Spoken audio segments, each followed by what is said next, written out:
So this is another video for INS 200 to make up for the class that we missed.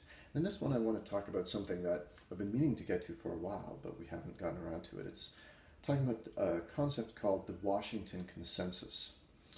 And this is a idea that applies to sort of international economic development. Okay, so it's sort of a theory about how economies, how countries should act, and how ultimately we can raise up less developed countries into a more advanced, more economically developed status. Okay, and the actual term comes from a paper by an economist where he means something specific, like 10 different specific policies that international organizations like the International Monetary Fund or the World Bank tended to recommend to economies that had gotten themselves into trouble. Okay, so economies can get themselves into trouble in lots of different ways, but one of the main things that can happen is a combination of one or more of debt and inflation. So basically, for less developed countries, especially ones that have governance problems, by which we mean basically terrible governments that like steal people's money or just like waste it horribly or things like that. For these countries, they often get themselves into a position where they can't repay their debts, and so they have foreign creditors, foreigners who've loaned them money, who now it looks as if that money is not going to be repaid. And this, it turns out, is taken very seriously because the people who loaned the money are usually from wealthy and powerful countries like Britain, France, America, and so forth. And these lenders get involved with their governments and with international organizations in order to try to get back as much of their money as they can. And so what often happens is when a government like, say, Chile, gets into problems where it looks like they can't repay their debts the way that things are going, they'll make an arrangement where some organization, so the International Monetary Fund is one like this, will loan them the money that they need in return for an agreement to change the way that they do things, essentially. So the original creditors, they get protected because Chile is given the money by the International Monetary Fund to keep up its payments, right? So it doesn't go bankrupt. The investors aren't ruined, right? Things avoid catastrophe. But in return for getting this loan, the government has to agree to change the way that it does things. So basically try to put its fiscal house in order, okay? And so the way that you put your fiscal house in order is you lower the amount of money that you are paying out and you increase the amount of money that you're taking in. So basically raise taxes or collect them better, and lower expenditures. So cut whatever government things you're spending money on, right? Military, police force, education, medicine, whatever, right? Payments to the uncles and aunts of the president, whatever it is. So that's the basic idea. Now, what is a little bit maybe controversial about this sort of starting point is that, first of all, if you cut government spending and raise taxes, that tends to damage your domestic economy, right? So if all of a sudden people are getting taxed more and also government is like firing teachers or whatever it is that it's doing to lower its expenditures, that damages the economy, which tends to, in the short run at least, make things worse. And so there's always sort of the case to be made, well, look, maybe what we need to do, because often these fiscal problems are associated with like a recession or a depression, some sort of crash, right? Maybe what we need to do is fix the economy first, um, and we can do that actually by not doing this austerity, right? So austerity just refers to this idea of lowering expenditures and raising revenues, basically. Um, Although usually the emphasis is on lowering expenditures, because, well, one of the criticisms that's made of this sort of program generally is that it's basically driven by, I guess you could say, right-wing priorities. Okay, and right-wing priorities are to, among other things, relatively lessen the size and expenditures of government. And so you do that by lowering spending, but not so much by raising taxes, right? If you raise taxes, that actually grows the size of government. So, anyways, so these sort of prescriptions about austerity usually go along with other things as well, right? So one, for example, is deregulation. Okay, um, so there's lots of regulations that are needed to make any capitalist economy function, but a lot of countries, especially less developed countries, have regulations which are really an impediment to business, or at least that's the idea. And so by simplifying regulations, by making it easier for people who want to go into business to go into business, to lowering barriers to competition so that inefficient businesses are subject to creative destruction, so that the invisible hand can shape the market and push things for the benefit of everybody. Remember our lecture from the previous week. By doing this, it will stimulate the economy more and it'll make things work better. Now, the thing is that that sort of idea is politically controversial, right? It's associated with liberalism or neoliberalism as opposed to sort of more socialist viewpoints, more lefty type of approaches to things. So another thing is the privatization of state enterprises. Again, much more on the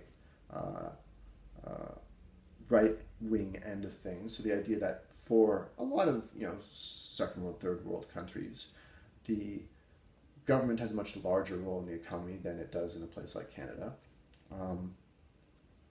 So the most extreme example of this is the old Soviet economies where basically there were not any privately owned industries. Industries were run by the government. And I think it's fair to say that this historically has had some problems with efficiency, right? We talked a little bit about why that was in our lecture previously. And so, for the standard kind of economic doctrine, to gain the benefits of competition, to gain the sort of marking to market of prices and supply, you need to privatize things. So that'll improve things. But again, this can be unpopular and be contested because, you are often setting up whoever buys these enterprises with the potential to make a lot of profits. And these profits will not be going back into the funds of the government, which would have been the case previously when the business was owned by the government, and so the government could profit off whatever that industry generated. Instead, the profits will be going to these new individuals. And in many cases, the privatization of state-owned enterprises has been an enormous windfall for powerful, well-connected individuals. I mean, the textbook example of this is Russia in its decommunistication of itself, where, it privatized all its state-owned enterprises, and basically by privatizing its state-owned enterprises, I mean, it gave them to a few people, right? They had to pay, but everything was rigged, and these people became billionaires, and they became kind of the new titans of Russia, the oligarchs.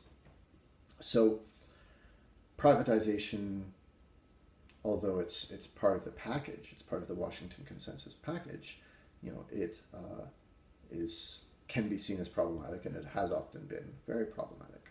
But going along with this too, the Washington Consensus is this idea that what we're trying to do is we're trying to fix these economies and set them up for success, so they won't have the same problems that got them into financial trouble in the first place. So setting them up to join the kind of capitalist world economy. And so underlying is this vision of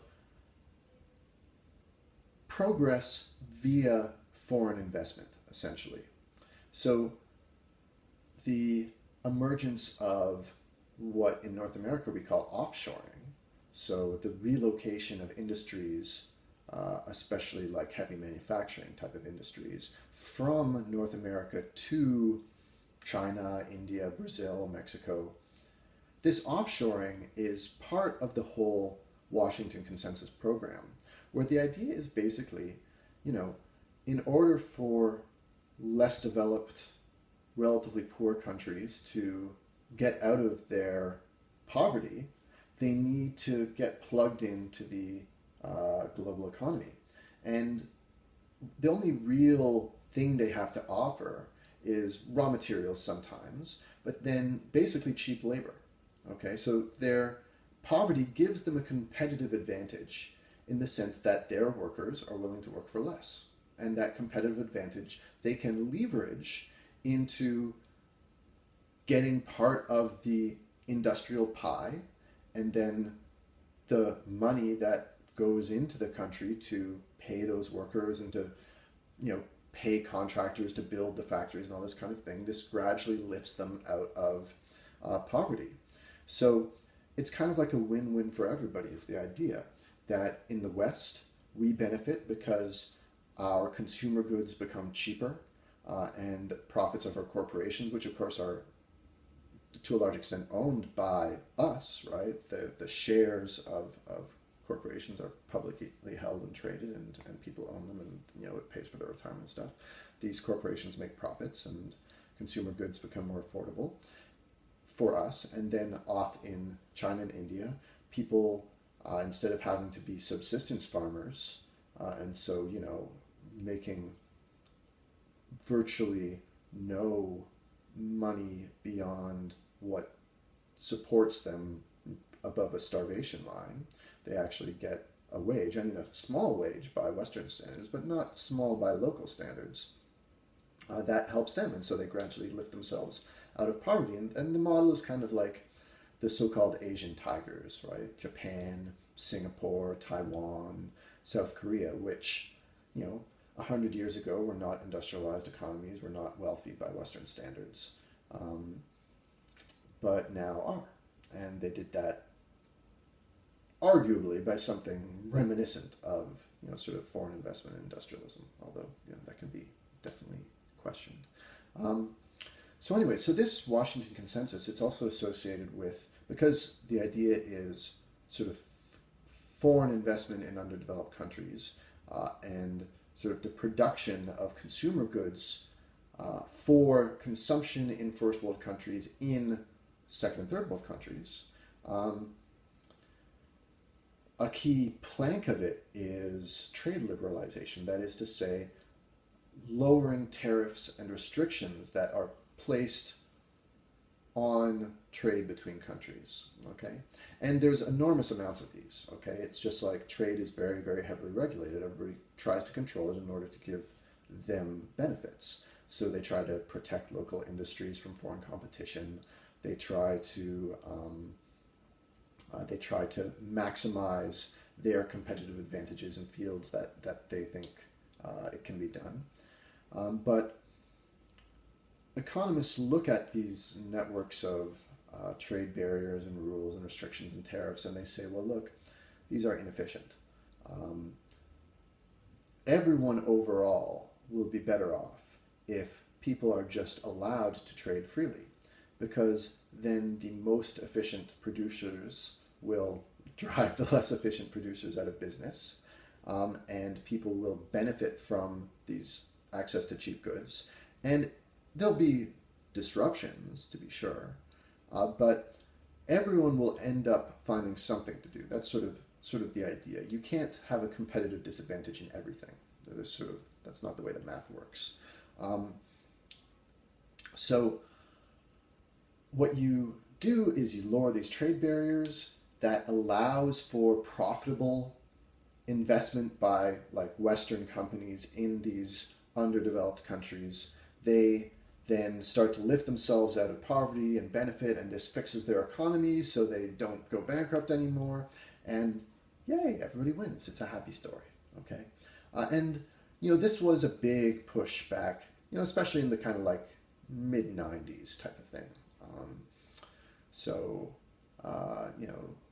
the Canadian American Free Trade Agreement and then later NAFTA was kind of a plank of this, and there were a lot of trade deals that were being negotiated, and it of course caused a backlash, a reaction, right? So the protests at the G20 summit are kind of um, outgrowths, inheritors, sort of historical offshoots of these protests that originally started against the actions and ideology and meetings of like the World Trade Organization, and the critics were people who didn't buy into this idea of the Washington Consensus that international investment would lift these countries out of poverty.